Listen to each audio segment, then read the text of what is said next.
Dan ketika genap 8 hari dan ia harus disunatkan, ia diberi nama Yesus, yaitu nama yang disebut oleh malaikat sebelum ia dikandung ibunya.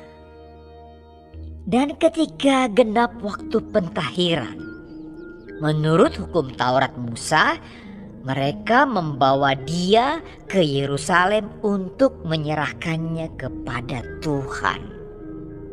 Seperti ada tertulis dalam hukum Tuhan, semua anak laki-laki sulung harus dikuduskan bagi Allah.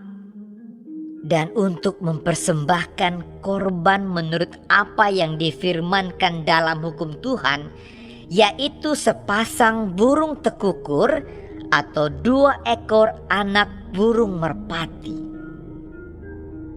Adalah di Yerusalem seorang bernama Simeon.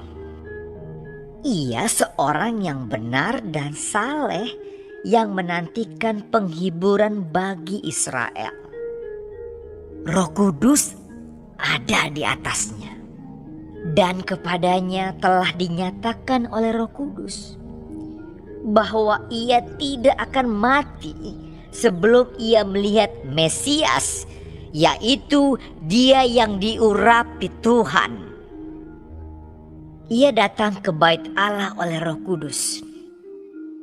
Ketika Yesus anak itu dibawa masuk oleh orang tuanya untuk melakukan kepadanya apa yang ditentukan hukum Taurat, ia menyambut anak itu dan menatangnya sambil memuji Allah.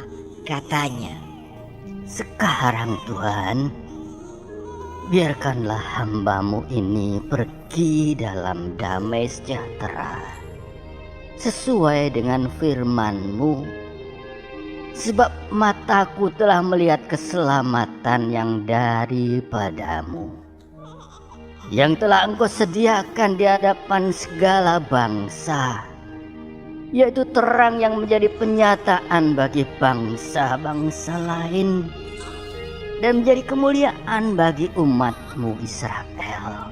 Dan bapa serta ibunya amat heran akan segala apa yang dikatakan tentang dia.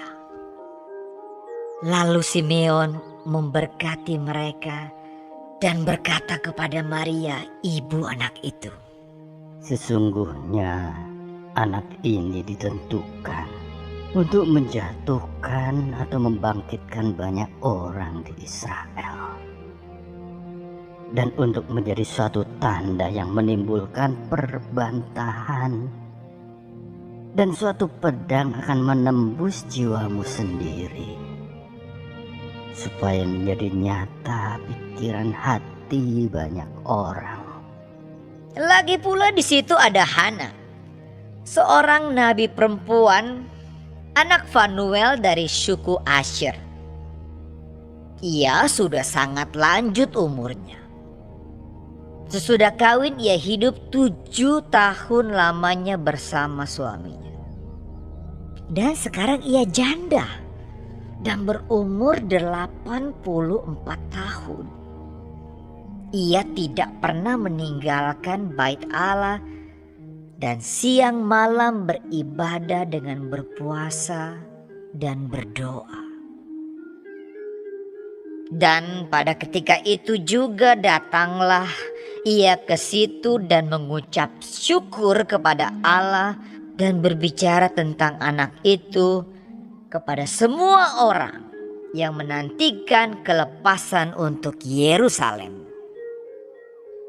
Dan setelah selesai semua yang harus dilakukan menurut hukum Tuhan, kembalilah mereka ke kota kediamannya, yaitu kota Nazaret di Galilea.